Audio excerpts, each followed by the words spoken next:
سب نے مفسرین نے اپنی اپنی بات لکھی. میرے استاذ گرامی یہاں فرمایا کرتے تھے، بھائی اگر تو دنیا میں اپنے بیٹے کو دھوپ میں بیٹھا دیکھے تو تیرا دل پھٹ جاتا ہے. یہ دھوپ میں کیوں بیٹھا ہے؟ اس کو شرک سے بچا، شرک اکبر سے بھی بچا، اصغر سے بھی بچا، خفی اور جلی دونوں قسم کے شرک سے بچا. دنیا میں تیرا بیٹا دھوپ میں ہو تجھ سے برداشت نہیں ہوتا، بتا اگر تیرا بیٹا جہنم میں گیا تو تجھے کیسے برداشت ہوگا؟ آگ میں جلتا ہوا تجھے. اسے اللہ سے جوڑ دے، اسے رسول اللہ صلی اللہ علیہ وسلم کا غلام بنا دے. میرے نبی کریم سید عالم صلی اللہ علیہ وسلم نے فرمایا جب تیرا بیٹا 7 سال کا ہو جائے تو اسے مسجد لے کے جا، 3 سال تک لے کے جا مسجد.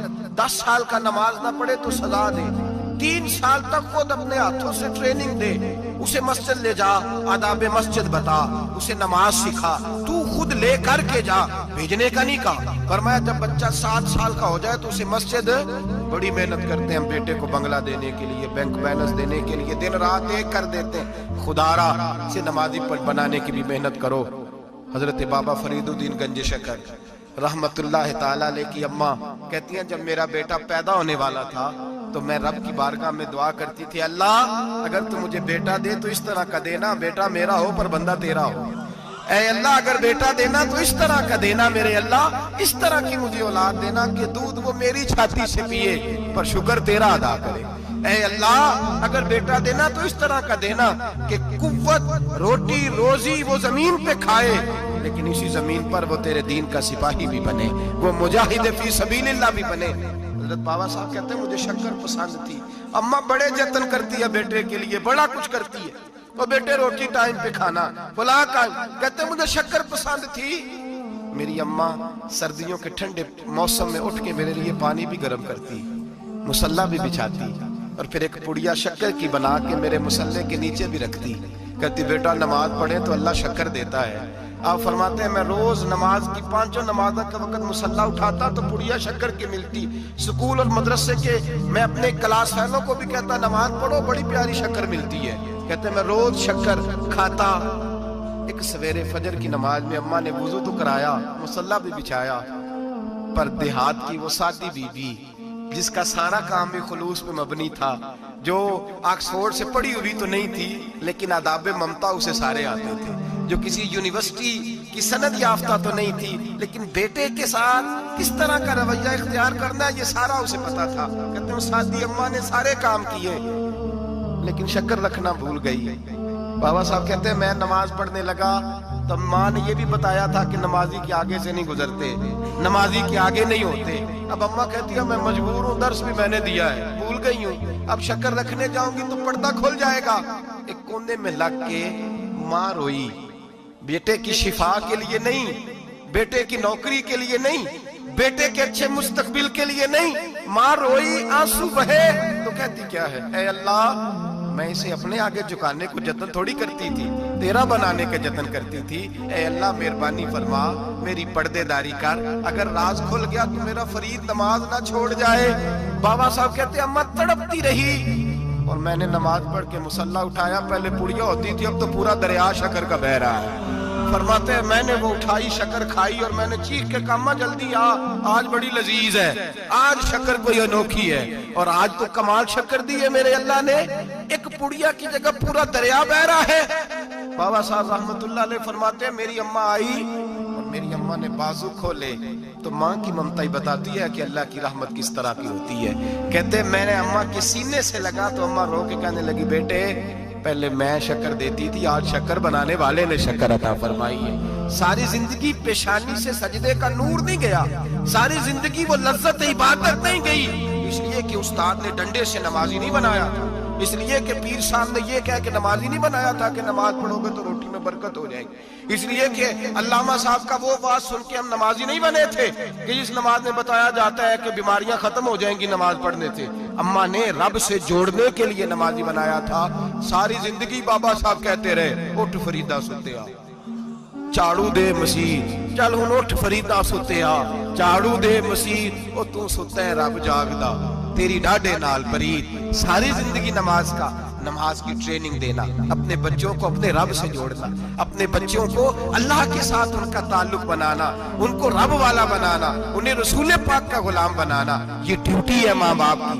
ایک بہت بڑے محدث ہیں، اتنے بڑے محدث ہیں کہ میرے نبی کریم کی مسجد نبوی میں وہ حدیث کے استاد رہے، حضرت ربیہ بن عبد الرحمن، نبی پاک کی مسجد نبوی میں حدیث کے استاد ہیں۔ اور حضرت حسن بصری جو جناب علی کے شاگرد ہیں، وہ بھی حضرت ربیہ کے شاگرد ہیں۔ حضرت امام مالک جو 70 سال تک مدینہ اور مکہ میں حدیث پڑھاتے رہے، وہ بھی حضرت ربیہ کے شاگرد ہیں۔ ان کے والد کا نام تھا عبد الرحمن فروغ۔ تاریخ بغداد میں لکھا ہے کہ بنو امیہ کے دور میں، تابعین کے زمانے میں، جناب عبد الرحمن بن فروغ گھر سے چلے گئے۔ ایک روایت ہے بچہ چھوٹا تھا، ایک روایت ہے بچہ ابھی ماں کے پیٹ میں تھا، جہاد کرنے چلے گئے۔ اس دور میں یہ جہاد ہوتا تھا کہ ایک علاقہ فتح کیا تو مسلمان اگلے علاقے میں چلے گئے، اگلا فتح کیا تو اگلے علاقے، ایک کے بعد دوسرے لوگ پلٹ کے نہیں آتے تھے۔ حضرت عبد الرحمن گئے، 30,000 دینار بیوی کو دے گئے، کہنے لگے سنبھال کے رکھنا، اور جہاد کرنے نکلے تو 27 سال تک گاڑی نہیں آئی، اور 27 سال کے بعد آئے تو حضرت ربیہ محدث بن چکے ہیں، مسجد نبوی میں حدیث کے استاد ہیں، بیٹا بہت بڑا شیخ بن گیا ہے۔ واپس آئے، ہاتھ میں نیزہ ہے، کالی داڑھی تھی ساری سفید ہو گئی، وجود بڑا تگڑا تھا، کمزوری آ گئی۔ آئے، نیزہ پکڑا ہوا ہے، گھوڑے پہ بیٹھے ہیں، مدینہ منورہ میں گھر ہے، دروازے پہ دستک دی، حضرت ربیہ نے دروازہ کھولا، اندر داخل ہونے لگے تو کہنے لگے بابا تو کدھر گھستا آ رہا؟ کدھر؟ اس نے کہا تو پیچھے ہٹ، تو میرے مکان پہ کب سے قبضہ کر کے بیٹھا ہے۔ بات تیز ہونے لگی، آواز تھوڑی بزرگوں کی بلند ہونے لگی تو اندر سے زوجہ نے سن لیا، اور دروازے کی اوٹ سے دیکھنے لگی تو پہچان گئی، کہنے لگی ربیہ پیچھے ہٹ جا، یہ کوئی غیر نہیں، یہ تیرے والد گرامی ہے، یہ تیرے والد ہیں۔ اندر آئے، باپ بیٹا ملے، عصر کی نماز کا وقت ہو گیا، بڑا روئے، 27 سال کے بعد باپ لوٹا، 27 سال کے بعد بڑے روئے۔ نماز کا وقت ہوا تو حضرت ربیہ جلدی سے وضو کیا، مسجد نبوی شریف چلے گئے۔ جناب عبد الرحمن فروغ نے بھی کھانا وانا کھانا تھا، کھانا کھانے بیٹھے تو حکم دیکھے شوہر کیا کرتا ہے، یہ نہیں پوچھا کہ 27 سال حال کیا رہا، پوچھنے لگے میں تجھے 30,000 دینار دے گیا تھا، وہ کدھر ہے؟ تو زوجہ کہنے لگی کھانا کھا لو، عصر کی نماز پڑھ کے آؤ، پھر بتاتی ہوں پیسے کہاں ہیں، آپ کی رقم بڑی اچھی جگہ پہ محفوظ ہے۔ کہتے ہیں میں نماز پڑھنے مسجد گیا، عصر کی نماز کے بعد میرے نبی پاک کے منبر پر ایک نوجوان بیٹھا ہے، گھر میں تو ان کا انداز ٹوپی پہننے کا تھا نا، سادے عام لباس میں، مسجد نبی میں جبہ پہنا ہے، سر پہ امامہ ہے، خوبصورت لب و لہجے میں رسول اللہ کے منبر پر بیٹھ کر، نبی پاک کے منبر پر بیٹھ کر، پتہ نہیں آپ کو اس بات کی لذت نصیب ہو رہی ہے کہ نہیں، عام جگہ نہیں، نبی پاک کے حضور کے منبر پر بیٹھ کر نبی پاک کی حدیثیں سنا رہے ہیں، اتنا بڑا مقدر۔ کہتے حضرت امام مالک جیسے لوگ، خواجہ حسن بصری جیسے لوگ کاغذ قلم لے کے حدیثوں کی سماعت کر رہے ہیں، ان سے درس لے رہے ہیں۔ جناب عبد الرحمن کہتے ہیں میری نظر اٹھی، کچھ بوڑھا ہو گیا تھا، کچھ اس وقت وہ ٹوپی میں سادے لباس میں تھے، پہچان نہ پایا۔ ایک شخص سے پوچھا یار ہے تو جوان پر اس کے چہرے کی نورانیت میرے دل کو بھا گئی ہے تو جوان پر اس کا حدیثیں بیان کرنے کا انداز میری طبیعت کو گھائل کر گیا ہے، یہ کون ہے جو نبی پاک کی مسجد میں بیٹھ کے حدیثیں بیان کر رہا ہے؟ تو کہتے ہیں امام مالک کہنے لگے بابا جی چپ کر جاؤ، ہمارے استاد کے بارے میں اونچے لب و لہجے میں بات نہ کرنا، دیکھتے نہیں کتنے کتنے لوگ بیٹھے ہوئے خاموشی سے۔ تو میں نے کہا مجھے بھی تو بتا دو نا ہے کون؟ تو کہنے لگے کوئی عبد الرحمن فروغ نام کے بزرگ ہیں، یہ ان کے بیٹے ہیں، ربیہ نام ہے۔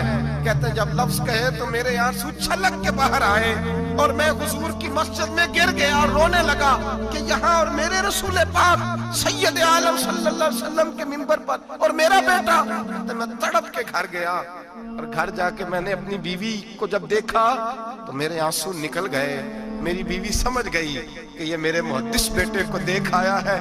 کہتے ہیں بیوی رو کے کہنے لگی میں نے آپ کے 30,000 دینار آپ کے بیٹے کو مصطفیٰ کریم کی حدیث کا استاد بنانے میں خرچ کر دی، میں نے وہ 30,000 دینار خرچ کر دی ہیں، 30,000 دینار آپ کا بیٹا میں نے۔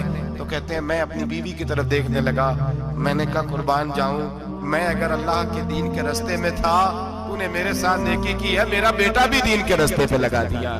میرے بھائی اللہ سے جوڑا، اللہ سے جوڑا ان لوگوں نے اپنی اولاد۔